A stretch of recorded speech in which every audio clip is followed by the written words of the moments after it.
Hoje, dia 31 de maio de 2026, vamos fazer uma conversa rápida de uns 5, 10 minutos sobre aspectos bastante importantes e que vale a pena pensarmos. Por isso eu quero te pedir para fazer uma coisa bem simples. Partilha este link nos seus grupos do WhatsApp.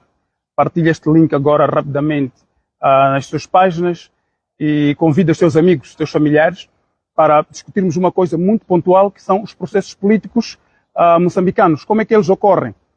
Os processos políticos moçambicanos têm uma característica muito específica e que às vezes nos passa de tempo em tempo, muitas das vezes num ciclo de 50 anos, que são 5 décadas, e nós estamos numa fase muito sensível. Nós temos uma nova fase dos processos políticos e eu queria partilhar convosco isso rapidamente. Mas antes, permita-me fazer uma coisa. Eu recebi este livro, oferecido pelo pastor Edivaldo Simão, um grande coach de liderança. Eu te aconselho a ler este livro. É um livro bastante interessante, de códigos de acesso para uma vida próspera e abençoada. Misturado entre a questão de crenças, mas também uma questão de determinação para atingir grandes resultados na vida. E outro livro que foi oferecido por uma amiga, Tu és o mestre do teu destino. Muitas das vezes nos perguntamos o que é que nós estamos a viver, por que é que estamos a viver essa vida, mas a vida não é um acaso, é uma escolha. Aquilo que nós estamos a viver hoje é uma escolha que nós fazemos. E eu pessoalmente fiz uma escolha. Eu fiz uma escolha de lutar por Moçambique e ninguém vai parar isso, ninguém vai incomodar isso.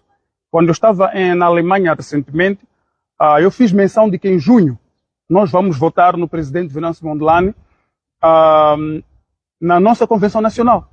E alguns amigos muito próximos, outros muito importantes, disseram, olha, o seu partido é democrático. Como é que você faz campanha para o seu presidente? Eu vou vos explicar isso nos processos políticos. E que bom que hoje eu não vos falo como secretário-geral, porque, como sabem, toda organização tem ciclo eleitoral, não é? Eu fui indicado pelo presidente na anterior convenção nacional, aliás, no Conselho Nacional, e o nosso mandato, ou o meu mandato, terminou na sexta-feira. Então, o que significa que agora estamos num período preparatório para reeleger ou para eleger pela primeira vez o nosso presidente Venâncio Mondlane. É por isso que eu sempre pautei por mostrar essa postura de que nós temos que votar em junho no presidente Venâncio Mondlane. E quando os amigos criticaram, estás a fazer uma pré-campanha, eu disse, que seja uma pré-campanha, mas sejamos honestos. O único líder capaz de capitalizar a nossa liderança no Anamola, assim como em Moçambique, é presidente Venâncio Mondlane, e não se discute mais disso. Bom, uma coisa muito simples. Os processos políticos moçambicanos. Para compreender como é que ocorre um processo político moçambicano, você tem que entender algumas coisas básicas. Que nós estamos num sistema democrático, o país é considerado democrático, coisa que eu já discuti convosco, de que é uma democracia camuflada, mas, convenhamos, nós temos eleições de 5 em 5 anos, então vamos discutir hoje numa base, nós temos um país democrático. Se um país é democrático, ele tem que ter partidos políticos. E se tem partidos políticos, nós vamos ter partidos políticos na oposição e partidos políticos no poder. No grupo dos partidos políticos que dominam o poder, nós temos partidos políticos parlamentares. São aqueles partidos que dividem o poder com o partido maioritário. Em Moçambique, diretamente falando, a Frelimo é o partido que controla aquilo que são as decisões a nível da mesa da Assembleia da República e também aquilo que é a governação. A máquina governativa é decidida praticamente a 100% pela Frelimo. Este é o partido maioritário, que controla. Mas também temos partidos que são da Assembleia da República, nomeadamente a Renamo, Podemos, colocada pelo presidente Venâncio Mondlane, toda a venha para o nosso presidente, e também temos MDM, e estes partidos, na Assembleia da República, são partidos parlamentares, mas eles não conseguem ter um peso de decisão por causa da percentagem que eles ocupam. Agora, como é que o sistema político em Moçambique está a funcionar para que durante 50 anos, e também, não só 50 anos, mas também depois de 1994, nas primeiras eleições, a Frelimo conseguir dominar as decisões de todo o nosso país durante todo esse período?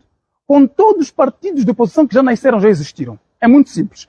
É uma estratégia base que os partidos políticos no poder, não só no contexto moçambicano, mas africano também, eles usam para destruir os partidos da oposição por dentro. Quais são as técnicas que os partidos no poder utilizam para destruir a sua posição e controlar o sistema político? Aquilo que eu quero partilhar convosco hoje. É muito simples. Primeira coisa, eles controlam os cérebros. Eles te mobilizam. Vou dar um exemplo concreto, eu não gosto muito de falar das pessoas, vou falar de mim. E também posso falar de outras pessoas, como Egídio Vaz, que eu estou na Frelimo. Egídio Vaz, quando esteve na Renamo, ele era um quadro fenomenal. Ele tinha abordagens críticas que tinham como foco principal desenvolver Moçambique. Deram-lhe limitações profissionais, por exemplo. O que é uma limitação profissional? É tirar você a capacidade de ter empregabilidade. Fecharem-te as portas. O sistema faz isso. É a primeira coisa.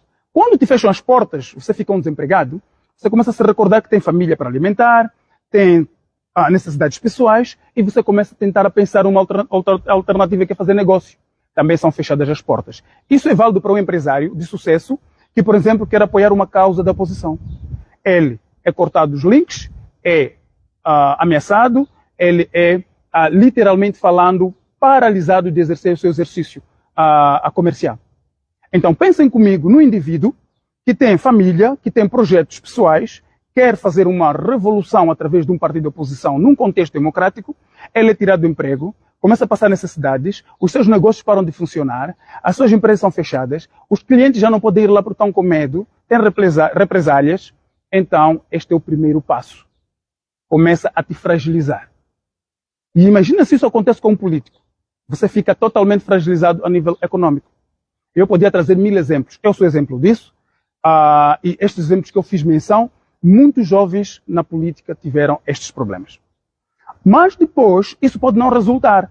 Quando é que não resulta? Quando você mostra pujança, você mostra determinação. Você diz, eu vou passar fome, eu vou passar sede, eu vou passar privações, eu vou ser desprezado na família, eu vou ser desprezado com os amigos, com os colegas de trabalho, mas eu estou comprometido com a causa maior. E a causa maior, muitas das vezes, é o teu país. É o teu país, é a libertação do teu país. Aí eles passam para o nível 2 para fazer aquilo que é o controle do sistema político.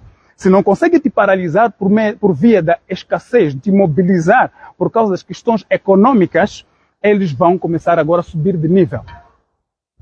Podem procurar a tua família para te intimidar, podem procurar assim alguém muito próximo para te ameaçar, vão encontrar alguma saída para te passar um recado de que, olha, você está no lugar errado, você precisa se reposicionar, precisa mudar. Esta questão também traz uma desestabilização naquilo que é a nossa causa. Mas é possível, com cometimento, com persistência, conseguir controlar isto. E esta fase até é menos complexa. Nós temos agora um terceiro nível mais complicado, que os sistemas africanos, os partidos maioritários no poder, nos países africanos como Moçambique, eles utilizam. Este é o terrível. Este é a manipulação das nossas mentes. A manipulação do líder, a manipulação dos colegas, a manipulação do corpo partidário. Como é que eles fazem isso? Muito simples. Infiltram 1, 2, 3, 4 pessoas com um posicionamento audível na liderança e começam a criar narrativas. Criam uma série de narrativas para descredibilizar um ao outro. Um exemplo. O A vai falar mal do B. O B vai falar mal do C. O C vai falar mal do D. E no final, neste jogo, o líder tem que tomar uma posição. E muitas das vezes, no contexto moçambicano, com ataques do partido no poder, nós já vimos casos semelhantes acontecer. Deixa eu trazer aqui um exemplo de desestabilização de um partido político por via de infiltrados. Renamo. Quando o presidente falecido, grande líder moçambicano, Davis Mbepo Simango, ele ascendeu para liderar Beira, ele foi o primeiro autarca na qualidade de membro da Renamo.